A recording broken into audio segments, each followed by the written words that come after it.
अनुभव होगी कि यहाँ जो भट्टी नहीं कर पाए हैं वो लोग जा पाएंगे दोबारा भट्टी करके।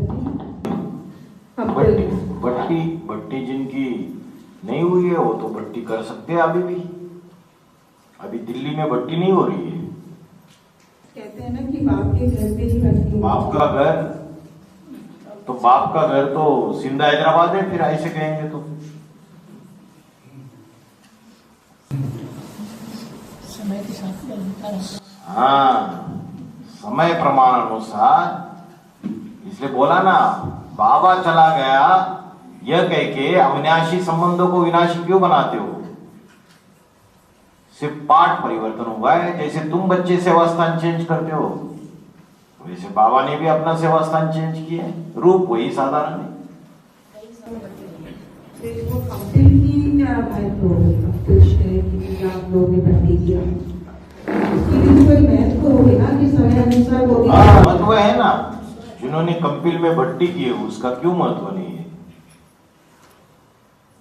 जब जैसा समय है, आगे चल के तो माउंट आबू में भट्टी लगेगी। ये भट्टी तो लगेगी, तपस्या धाम बनेगा।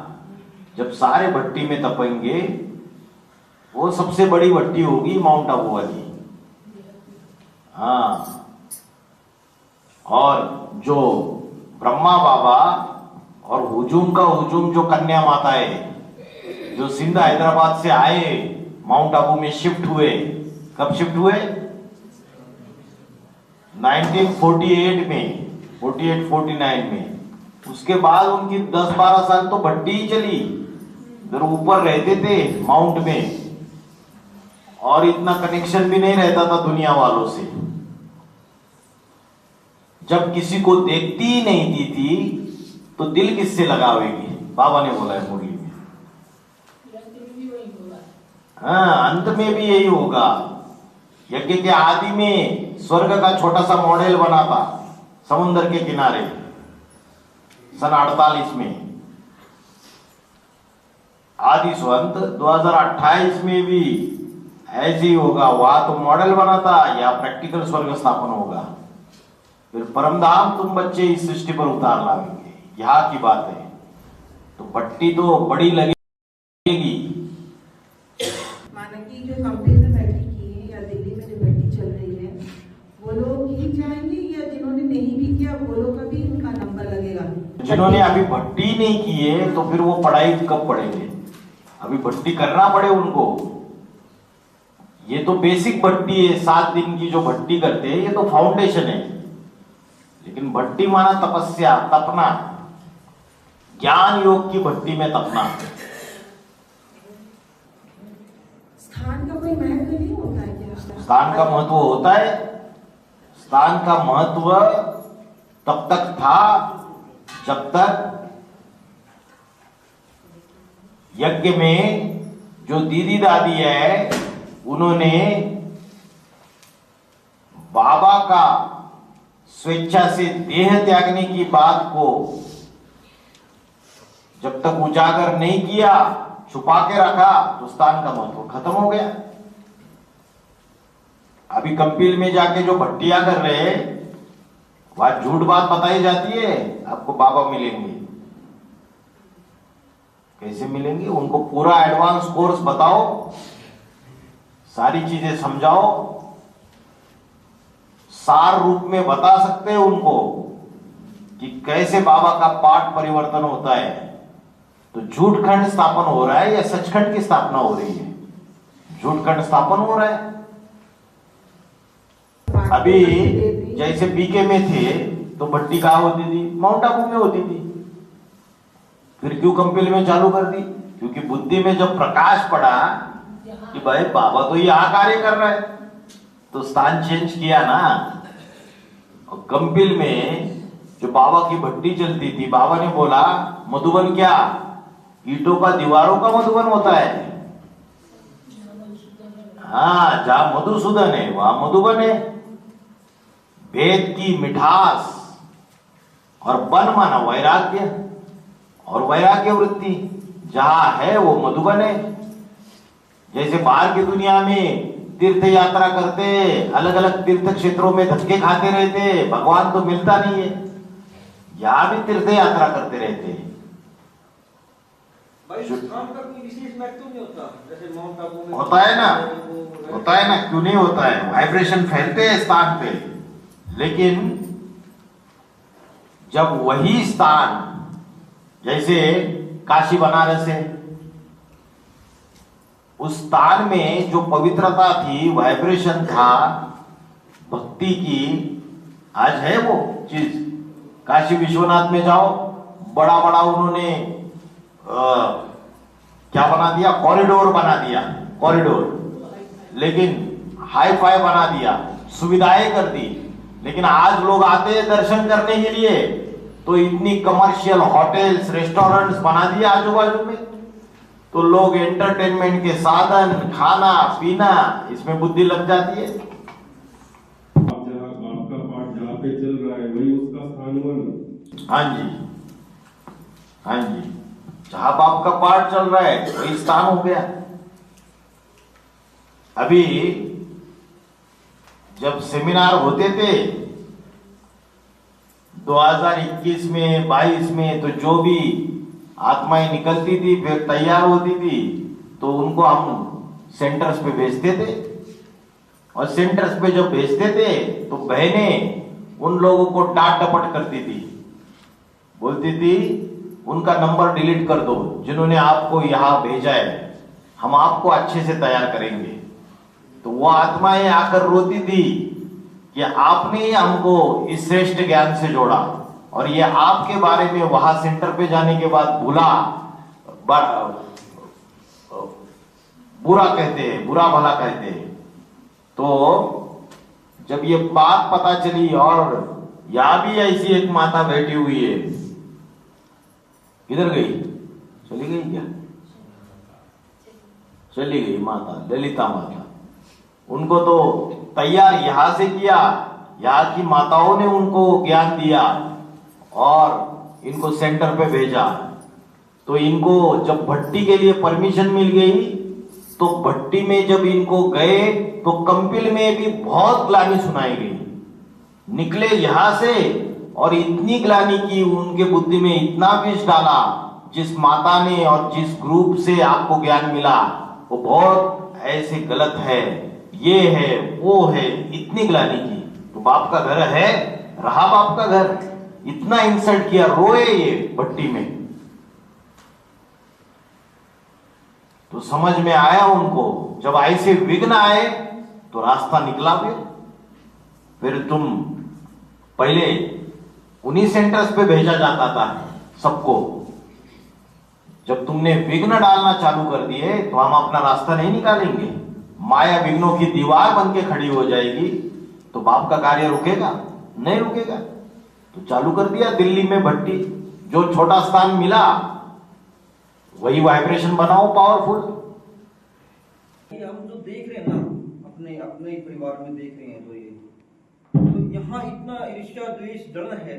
तो राजाई तो बहुत लंबे समय की टाइम की बात हो गई, लेकिन यहाँ भी जब इतना जलन है और इतना ईर्ष्या द्वेष भावना है, तो ये कैसे हो सकता है कि राजाई लेने के लिए तो बल का प्रयोग तो करना ही पड़ेगा भाई जी।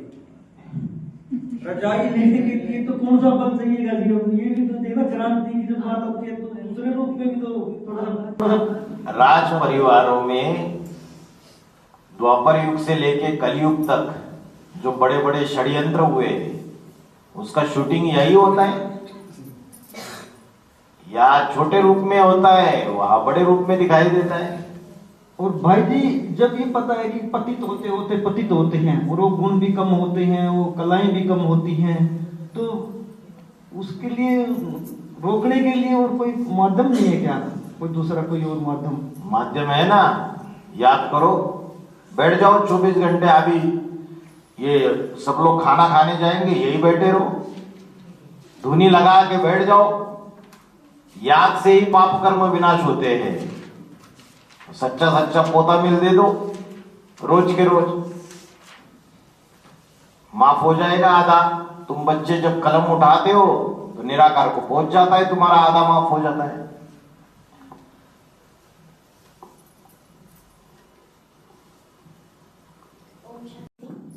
भाई जी बाबा जब लगभग 2016 में बोले थे मिनी मधुबन त्रिची में आएगा बाद में कर, तो उसके लिए हमको क्या करना है? त्रिची में आएगा तो बाबा ने स्वयं आत्माओं को तैयार करो, 15-20 आत्माएं भी तैयार हो जाएगी तो मधुबन बन जाएगा, है ना। और चेन्नई में भी जब लिखे थे ना, चेन्नई मधुबन 1 लिखे थे, तो हम लोग पूछे बाबा एक ही तो मधुबन है, क्यों 1 लिखते हैं?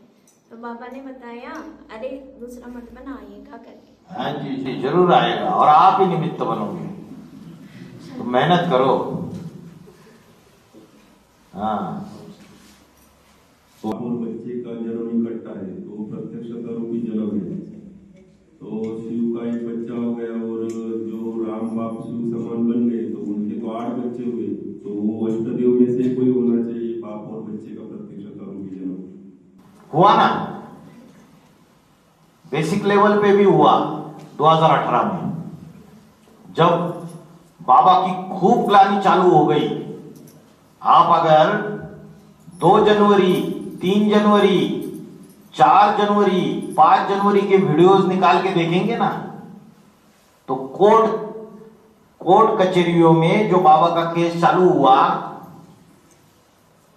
दिल्ली में, दिल्ली हाई कोर्ट में, और सारे national news channels, India TV, Zee news, और कौन से आज तक, एबीपी न्यूज, सब ने ग्लानि करना चालू कर दिया जोरदार। और उस समय जब ग्लानि करना चालू कर दिया बाबा की, तो एक व्यक्ति का नाम सामने आ गया, बाबा वीरेंद्र देव दीक्षित का वकील। देखो न्यूज रिपोर्ट्स में, अभी भी गूगल खोलो, सर्च मारो, अभी भी अवेलेबल है। सालों साल वकालत कर रहा है, लेकिन उसको वहां दिल्ली हाईकोर्ट में भी कोई जानता नहीं था, क्योंकि गुप्त पुरुषार्थी है, अपना काम किया चला गया वहां से, बाकी किसी दुनियाई वकीलों से ज्यादा किसी से कनेक्शन नहीं रखता था, अपनी यज्ञ की सेवा दिन रात, बाकी कोई संबंध नहीं। और अचानक ऐसा धमाका हो गया कि दिल्ली हाईकोर्ट में भी बहुत सारे जाने माने लोग पहचानने लगे, खास उसको देखने के लिए भी आने लगे कि कौन है भाई, ये बाबा का वकील बन के खड़ा हो रहा है। उसके सामने अपोजिट पार्टी में 20-20, 25-25 वकील खड़े होते थे, इतना छोटा सा वामन अवतार, और आगे 20-25 वकील, सीनियर एडवोकेट्स, डेजिग्नेटेड एडवोकेट्स, और उनके अगेंस्ट वो ऐसी गंदी गंदी बातें बोलते थे बाबा के बारे में, आध्यात्मिक विश्वविद्यालय के बारे में। इसको तो अटैचमेंट है परिवार से भी, बाबा से भी बहुत लगाव है, तो उसकी वाणी में भी वो अटैचमेंट दिखाई पड़ती थी, चिल्ला चिल्ला के बात करता था जोर जोर से। जज मैडम ने पूछा, दिल्ली हाईकोर्ट की चीफ जस्टिस गीता मित्तल, उन्होंने पूछा कि आपके आश्रम में इतनी लेडीज ही क्यों दिखाई देती है? तो उसने जवाब दिया धड़ल्ले से, यत्र नार्यस्तो पूजन्ते रमन्ते तत्र देवता, जहां नारियों की पूजा होती है वहां देवताओं का वास होता है। आदि शंकराचार्य कहते हैं नारी नरक का द्वार है, लेकिन हमारे गुरु कहते हैं कि मैं नारी के द्वारा स्वर्ग का गेट खोलता हूं, इसलिए दिखाई देती है। तो जैसे ही उसने बोला शंकराचार्य कहते नारी नरक का द्वार है, तो पूरे कोर्ट रूम में 400-500 लोग थे, बड़ी कोर्ट रूम में, मीडिया वाले भी इकट्ठा थे पीछे की तरफ, हल्ला मच गया कि नारी नरक का द्वार है। उनको समझ में ही नहीं आया, यत्र नार्यस्तु पूजन्ते जो पहला श्लोक बोला उसका अर्थ ही नहीं समझ में आया, और शंकराचार्य कहते नारी नरक का द्वार है, हल्ला मच गया। आगे का जो वाक्य बोला कि हमारे गुरु कहते हैं कि मैं नारी के द्वारा स्वर्ग का गेट खोलता हूं, इस बात को किसी ने ध्यान ही नहीं दिया। और फिर मीडिया वाले बाहर भागते भागते आए वकील के पीछे, तो वकील ने पूछा, मीडिया वाले जो भी रिप्रेजेंटेटिव थे उनको पूछा क्या छापोगे भाई तुम? तो बोले, तो तो बोले कि हम नहीं छापते, हमारा बॉस छापता है। तो बोले आपने क्या सुना है? हमने तो पूरा सुना है, लेकिन छापेंगे क्या ये हमारा बॉस डिसाइड करेगा। हम तो रिपोर्ट लेके जाएंगे उसके पास। और दूसरे दिन सारे अखबारों में, इंटरनेट पे छापा कि बाबा का वकील कहता है कि नारी नरक का द्वार है। शंकराचार्य भी नहीं कहता है।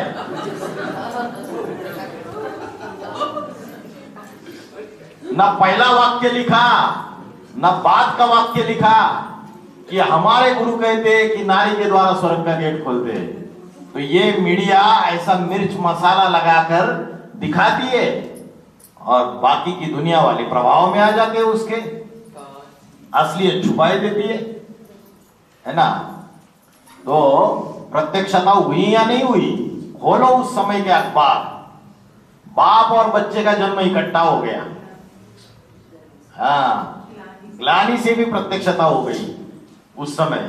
और यहां तक कि विजय विहार का जो सेंटर है, उस सेंटर पे जाके वो बाबा का जो बच्चा है वो क्लास करता था सालों साल, लेकिन विजय विहार के सेंटर में जो संडे जो 150-200 जो भी लोग आते थे, वो भी पूरी तरीके से सारे नहीं जानते थे उसको।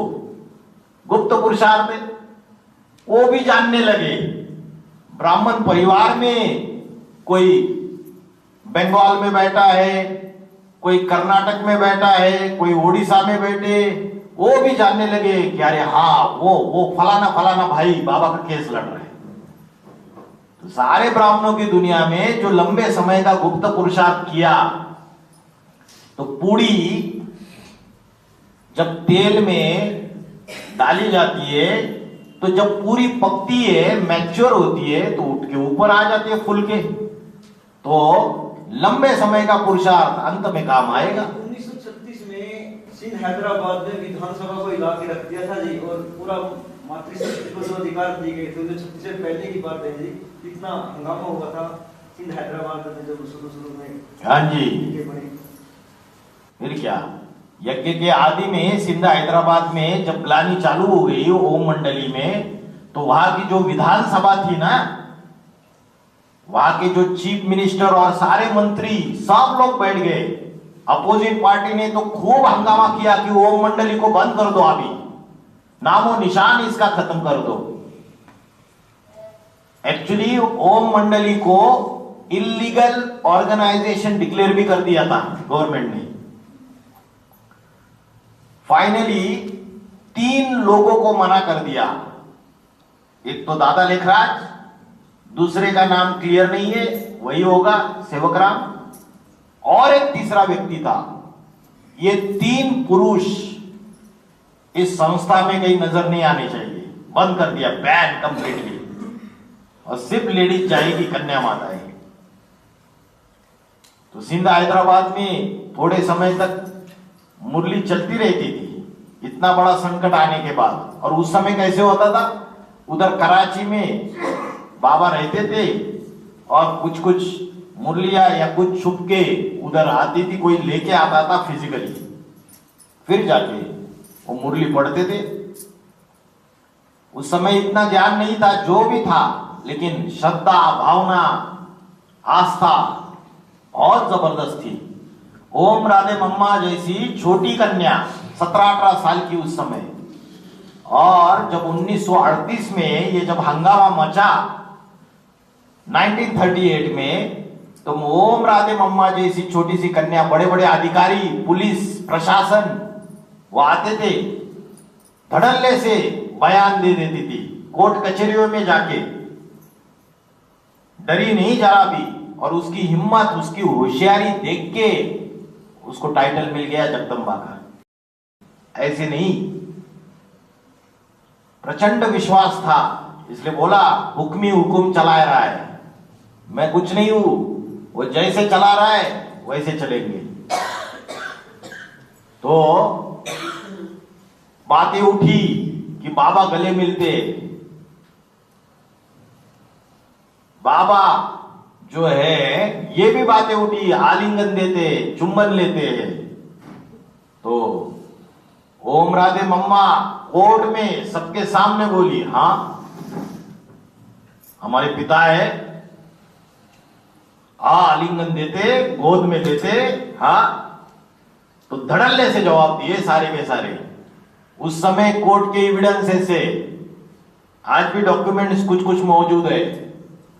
और बोला इस भाकी के चित्र को लेके आर्य समाजियों ने यज्ञ के आदि में बहुत हंगामा मचाया।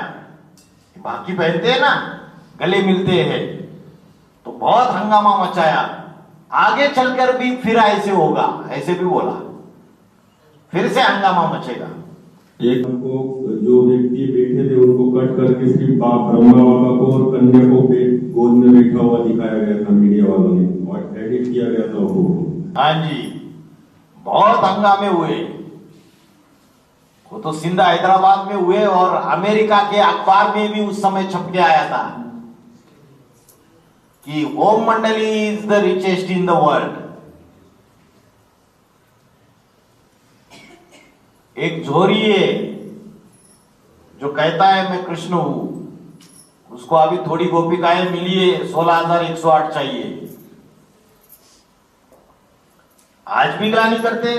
राजस्थान के गांव में गए थे, बीच में एक पंडित जी मिले थे, बहुत ग्लानि कर रहे थे दादा लेखराज ब्रह्मा की। बोल रहे थे ऐसे कन्या माताओं को फंसाता है, बहुत गंदा व्यक्ति है। तो बाबा ने बोला सबसे ज्यादा ग्लानि होती है शिव बाबा की, फिर ब्रह्मा की, फिर नंबरवार बच्चों की।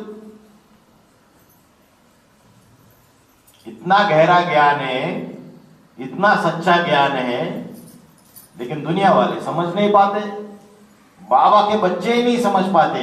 इसलिए बोला मुरली में, तुम बच्चे ही मेरे सबसे ज्यादा ग्लानि करते हो। यही जयचंद जैसे गद्दार निकल पड़ते हैं और विरोध करते, खूब हंगामा मचा देते, बाहर की दुनिया के प्रशासन से, पुलिस से, मीडिया से जाके मिल जाते। 2018 में भी ऐसे ही हुआ था। यहां के ही गद्दार, यहां खाया पिया, यहां से पालना ली, बाबा से ज्ञान लिया, समझा, और फिर विरोधी बन के बैठ गए। कोई नहीं समझ पाए मतलब। और पीएचडी करते हुए इतना गीता का भगवान कौन, दर दर फिरते रहे, संस्था में घूमते रहे, उसके बावजूद भी लोग नहीं पहचान पाए। अपने को क्या पहचान पाएंगे? फिर धर्म पिताएं जो है उनको धर्म के धक्के खाने पड़ते हैं। जो ऊंचा पद पाने वाले हैं उनको भी धक्के खाने पड़ेंगे संगम युग में। बड़ा कहावना अति दुख पावना। बड़ा पद पाना है तो दुख तो पाना पड़ेगा। धिक्कार, दुनिया की रीत है। पहले ग्लानि करते, उपहास करते, ऐसा भी समय आता है कि मार पिटाई के लिए भी तैयार हो जाते हैं। और वो जो क्रांतिकारी है, जब इन सारी चीजों को पार कर देगा, फिर भी लगा रहेगा अपने लक्ष्य के ऊपर, तो फिर दुनिया उसकी वाह वाह करती है, फिर उसका नाम बाला होता है। इस प्रोसेस से हर एक ऊंचे पाटधारी को गुजरना पड़ता है, तभी उसका नाम बाला होता है। इसलिए बोला बिना लड़ाई के राजाई नहीं मिलती है।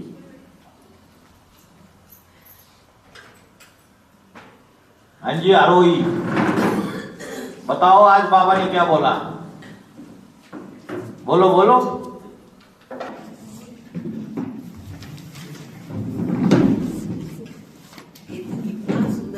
बोलो बोलो जल्दी।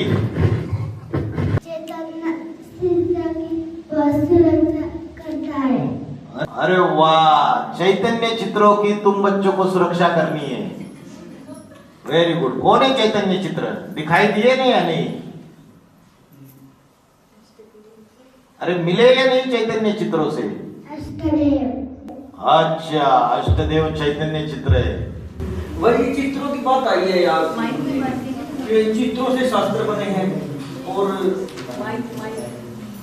वो तो जड़ चित्र है। अजंता एलोरा की गुफाओं में पहले चित्र बने, बाद में शास्त्र बनना चालू हो गया। वो तो जड़ चित्र है। यहां संगम युग में चैतन्य चित्र तैयार होते हैं। तो चरित्र किए होंगे तो चित्र बने। वहां चरित्र ही नहीं करेंगे, भगवान जब आता है पढ़ाई पढ़ाता है तो चरित्र करते हैं, तो वहां जाके चित्र तैयार हो जाते हैं देवी देवताओं के।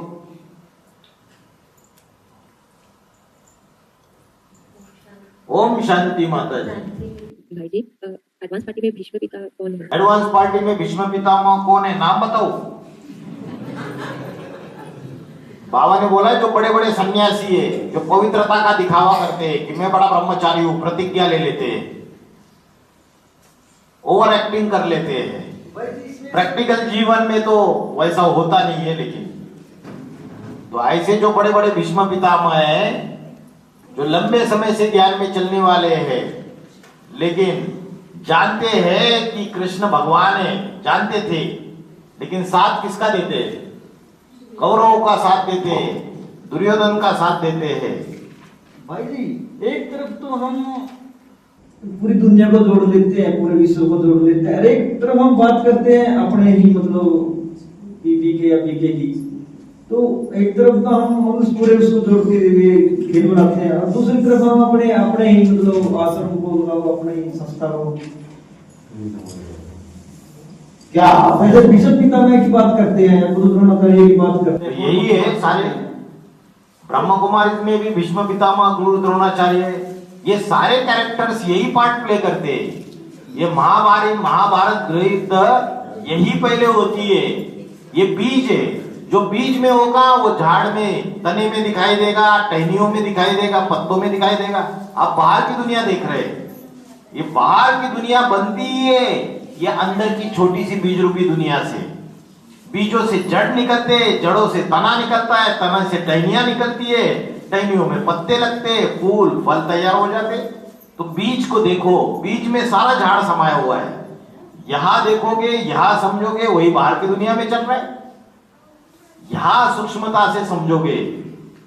बाबा ने बोला इतनी बड़ी दुनिया में हम ब्राह्मणों का एक छोटा सा संसार है। तो ये बीज रूपी आत्मा है, इससे सारी ये दुनिया की वंशावली तैयार हुई है।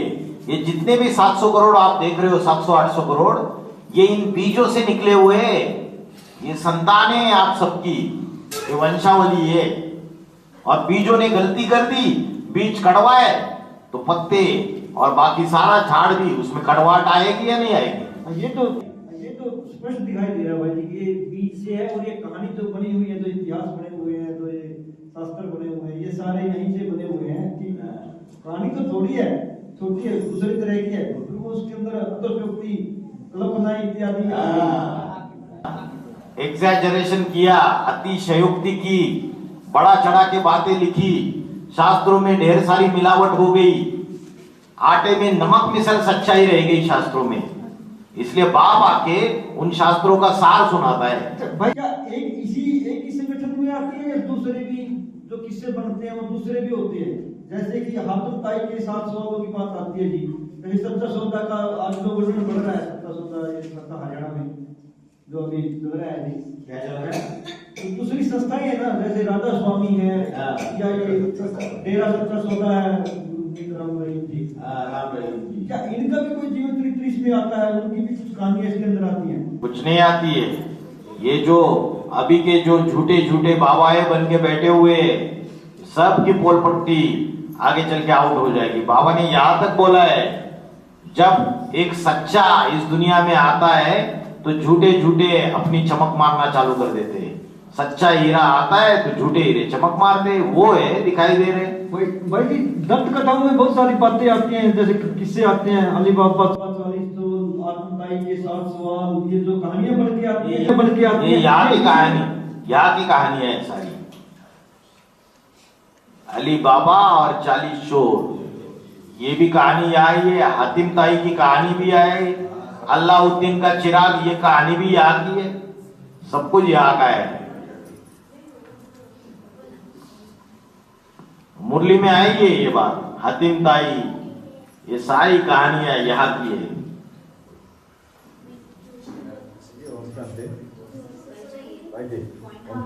हाँ जी बताओ। ओम शांति बाबा। ब्रह्मा का दिन बाबा आएंगे अभी 28 के बाद। अभी भाई जी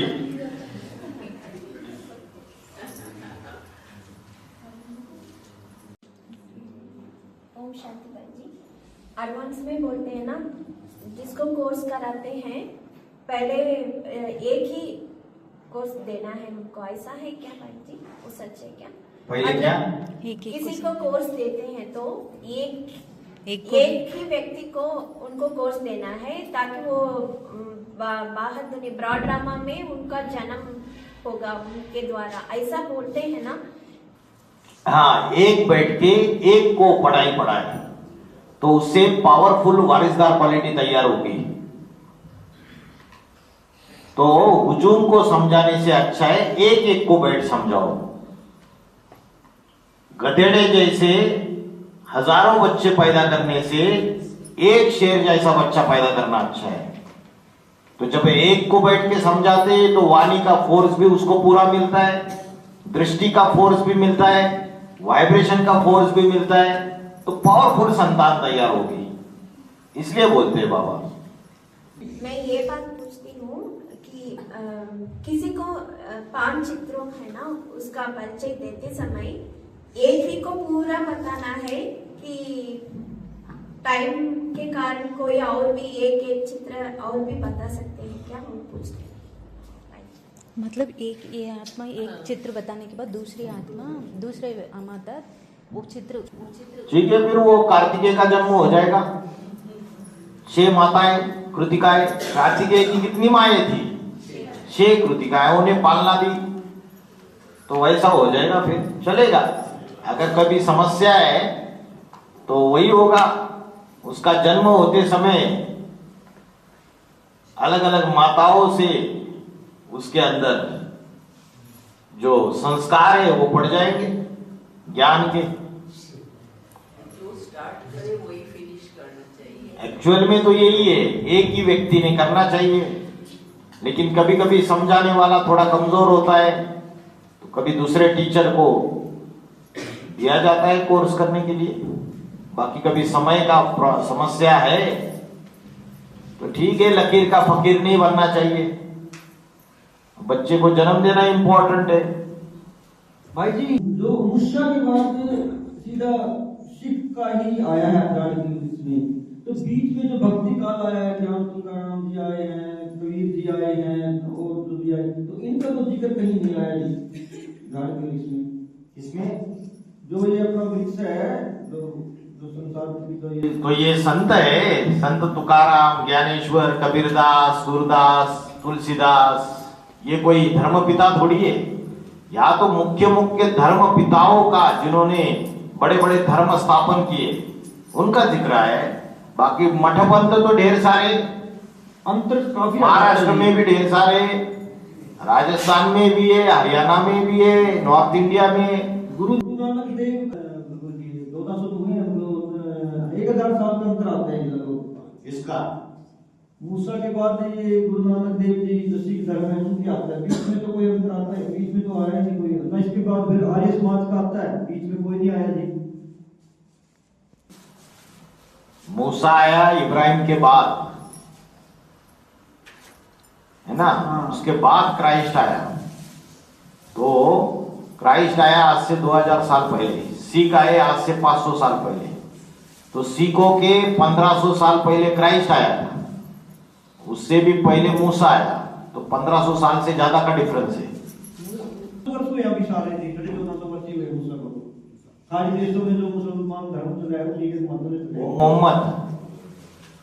मोहम्मद से मुसलमान, मोहम्मद को 1400 वर्ष हुए।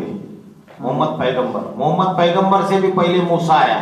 मूसा माना मोजेस, जिसको आज यहूदी धर्म जो है इजराइल में, वो इब्राहिम से मूसा निकला। मूसा ने जो ज्ञान दिया उसके बाद यहूदियों की स्थापना हुई। यहूदी जो है वही इस्लामी है। उसके बाद एक छेड़ा और निकला, उससे क्रिश्चियन निकले। और जो यहूदी थे इस्लामी, वो पहले मूर्ति पूजा को मानते थे, बुद्ध की पूजा करते थे। उसका खंडन किया मोहम्मद ने। प्रॉफेट मोहम्मद आए, मूर्ति पूजा का खंडन कर दिया, जितने भी मंदिर थे जिसमें मूर्ति पूजा होती थी सबको तोड़ दिया और एक अल्लाह की इबादत करने लगे, नमाज पढ़ने लगे और क्या बोलते उसको, अजान की परंपरा चालू कर दी। बड़े बड़े ऐसे मीनार जब टाइप बनाए, ऊपर जाओ और ऊपर जाके अजान कहेगा सवेरे सवेरे। सारे मुसलमानों को, उस समय रिकॉर्डर, टेप रिकॉर्डर थोड़ी थे।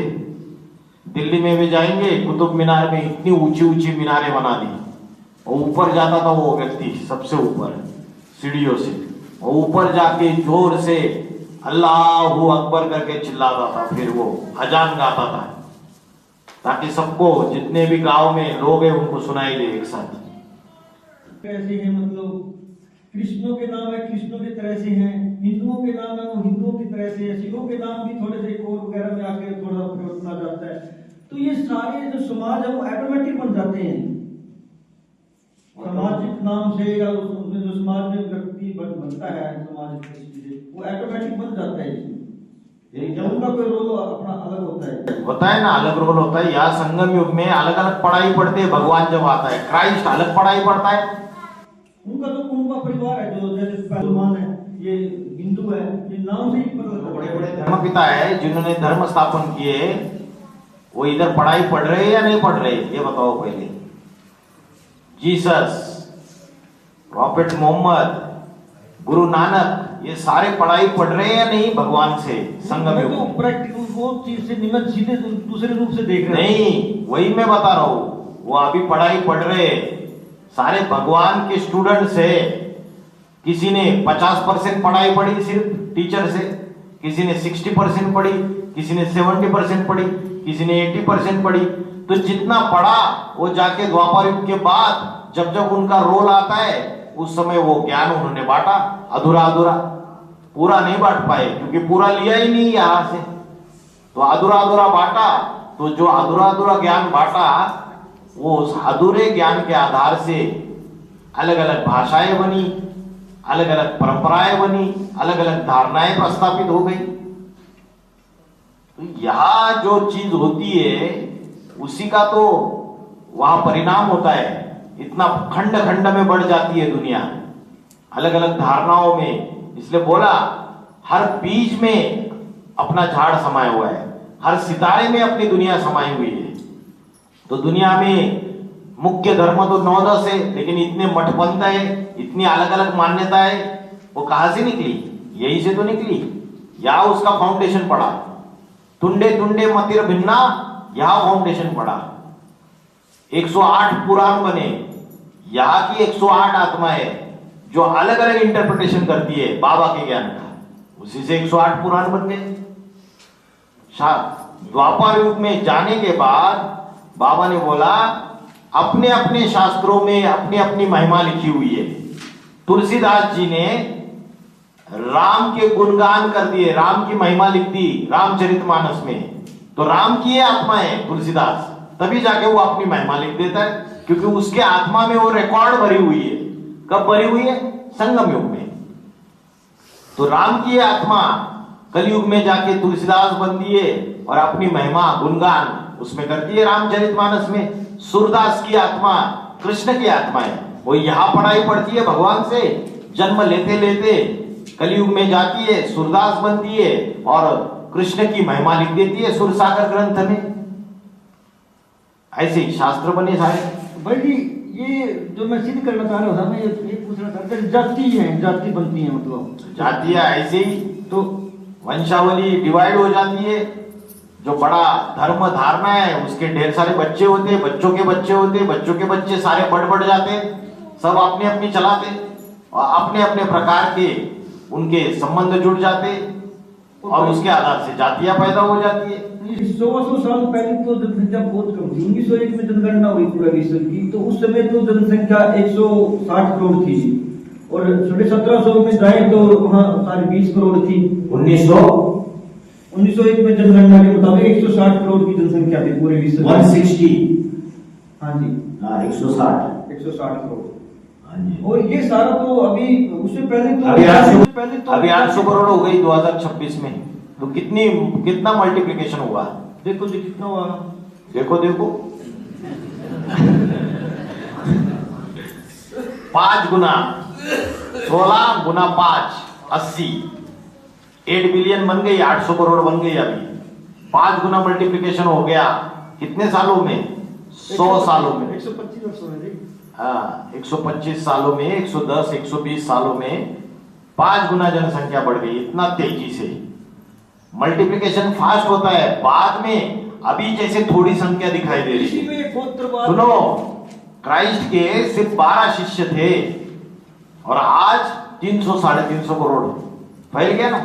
उसको सूली पे ठोक के मारने के बाद उन शिष्यों ने प्रचार प्रसार करते करते इतनी 300 350 करोड़ फॉलोअर्स हो गए। अभी थोड़ी संख्या दिखाई दे रहा है, आगे चल के ऐसा मल्टीप्लिकेशन होगा तेजी से। 1 के 2, 2 के 4, 4 के 8, 8 के 16, 16 के 32, 32 के 64, 64 के कितने हो गए? 128, 128 के 256, 256 के 512, 512 के 1028, 1028 के 2056, 2056 के कितने? 4112, 4112 के 8224, 8224 के 16448, 16448 के 32896। ठीक है, मल्टीप्लिकेशन कैसा हो रहा है भाई जी? ये सार नहीं निकलता है। 1 मिनट माता जी को पूछने दीजिए। शांति भाई जी, बाबा ने कहा है आगे चलकर ऐसा टाइम आने वाला है, बड़े बड़े वकील, बड़े बड़े राजनेता, बड़े बड़े ज्ञानी, बड़े बड़े महर्षि सब यही कहेंगे कि हमने भगवान को पहचाना नहीं, और आपने भगवान को पहचान लिया। हमारी कितनी बड़ी भारी भूल है। ओम शांति। ओम शांति। चलो ठीक है, ओम शांति। ओम शांति। ओम शांति भाई जी।